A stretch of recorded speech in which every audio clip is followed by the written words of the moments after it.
All right, everyone, here we are with ticker symbol PLTR. And before we jump into this chart, I want to say welcome to all my first time viewers and investors. Welcome to my channel, Invest for Tomorrow. To all my subscribers, welcome back. And let's jump into this chart. So PLTR here is actually now in a slight bearish trajectory. I mean, it broke through the 50-day moving average, it broke through support, and it actually hit some lows here. Now, when we look at this more on a zoomed out perspective, I mean, it's been going in a downward direction now for a couple of days. Now, PLTR had a bullish run for some time non-stop, and at some point we were going to see some type of pullback due to the fact, or significant pullback, because pullbacks have happened throughout the volatility of the stock, but a significant one due to the fact of uncertainty, fear, or just profit taking in general. Now, it hit highs here of about $33 and some change, $33.50. And that is probably the most important point for the bulls to break through. So I want every single investor to keep that number in mind, write that down for the next coming days and weeks to see how the volatility of this stock is going to go. Right now, the bears are dominating, and they brought this below the 50-day moving average. The 50-day moving average is 28.38. I'd write that down. As long as we stay below it, the bears are in control. The moment we get above it, the bulls are in control again. So right now we are slightly in bearish territory. The tug of war is going to be interesting tomorrow and this upcoming week to see who is going to dominate this chart. Right now, we could say that the bears are dominating, but we're going to break this down. I'm going to look at it very narrow, and then we're going to talk about it a little bit broader. So let's go ahead and move our support to its new location, and let's move our resistance to its new location. So this is a pretty narrow stretch here, and these are based off the last couple hours of the day, the lowest point and the highest point in the sideways movement. Now again, I want us to all look at this in a broader perspective. Now, it hasn't had a pullback this significant anywhere in this volatility, except for the closest thing that mirrors it was back here in November 11th to the 13th. So it wasn't the same. I mean, this is much more significant, but that was probably one of the most significant pullbacks, and then it started to work its way up to newer highs. Now, if you're really bullish, I would like to see your comments down below. What makes you believe that this is just some profit taking or some uncertainty of investors and that this could continue? And if you are bearish, what makes you think that this is bearish? So if you guys have any insight, you're more than welcome to comment down below. Like I always say, it's not just my voice and the charts.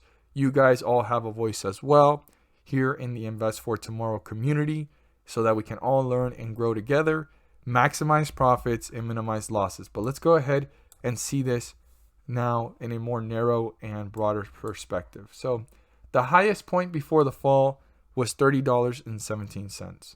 I'd write that down. That's probably one of the most important resistance levels after breaking through the 50-day moving average of 28.38. Once that gets broken through, this is the next most significant number up here at 30.17. That needs to be broken through to pull further away from the 50-day moving average and reach newer highs.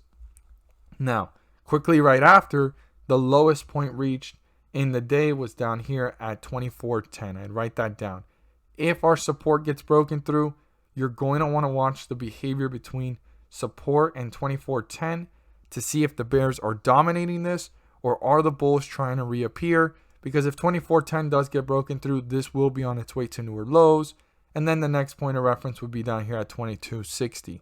But we don't have to worry about that just yet. And 24.10 is not that significant unless support gets broken through. So let's look at our new support. Our support level here is 26.27. We're currently at 26.90.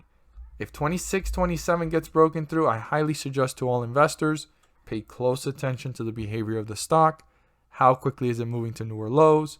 And how is it reacting between support of 26.27 and the lowest point down here to see what is going on and how quickly is it moving to newer lows and pulling further away from the 50-day moving average, or are the bulls trying to stop this and reappear? So I want every single investor to pay close attention to how this stock is reacting if it breaks through 26.27, because we're already in bearish territory and breaking through the support is getting deeper into bearish territory. Now, on the other hand, we have our resistance.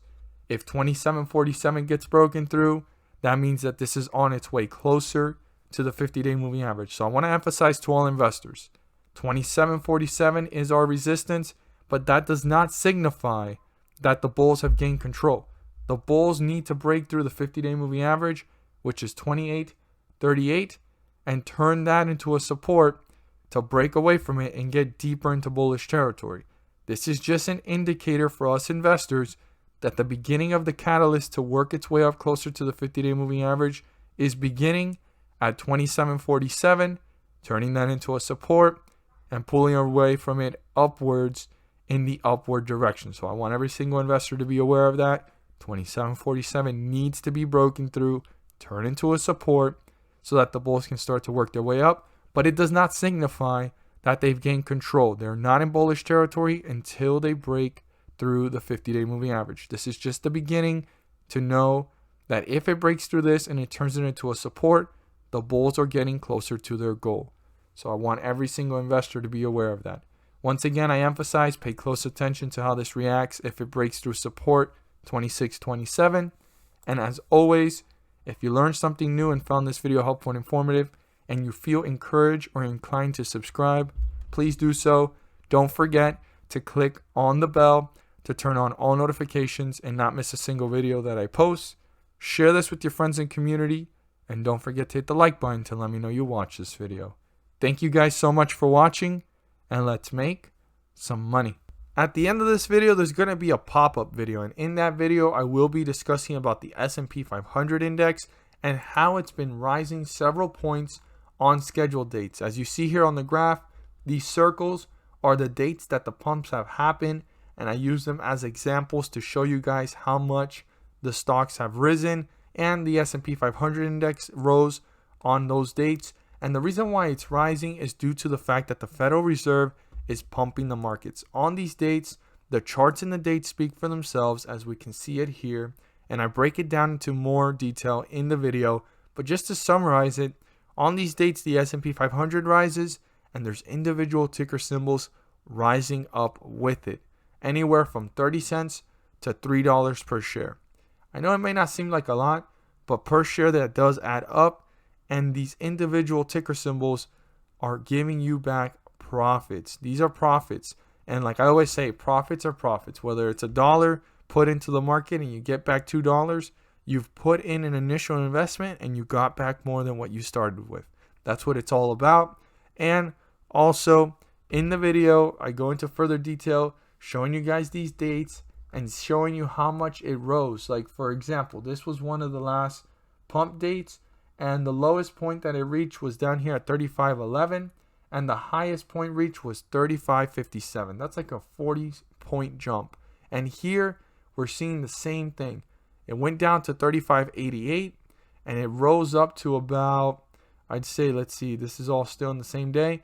It rose up to about a total amount of 36.23. When you do the math, that's almost a 40 to 50 point jump, and there's individual ticker symbols rising up with this. Now, I'm not there to guarantee you profits. I'm not there to tell you to buy, sell, or hold anything in particular. I'm just here to inform every single investor on the great news, on the opportunity to maximize profits and minimize losses. You have to do your due diligence and research, but these charts and the dates speak for themselves. I mean, this was probably one of the largest jumps that I've seen in the last couple of pumps, and it was down here at 33.02 and it rose up to about 33.88. That was an 80-point jump. There was probably ticker symbols rising up more than $3 per share on those dates. And even on these dates, there's individual ticker symbols rising more than $3 per share. Check it out, see for yourselves, and my best advice is look for ticker symbols that may be resembling the behavior of the S&P 500 index, and you'll be able to go ahead and give it a shot. Check it out. Again, I'm not there to tell you to buy, sell, or hold anything in particular. I'm not there to guarantee you profits. I'm just here to go ahead and share the information along with every single viewer and investor. The video should be popping up soon. If you haven't seen it already, pop up there is the link down below in the description. Thank you guys so much for watching, and let's make some money.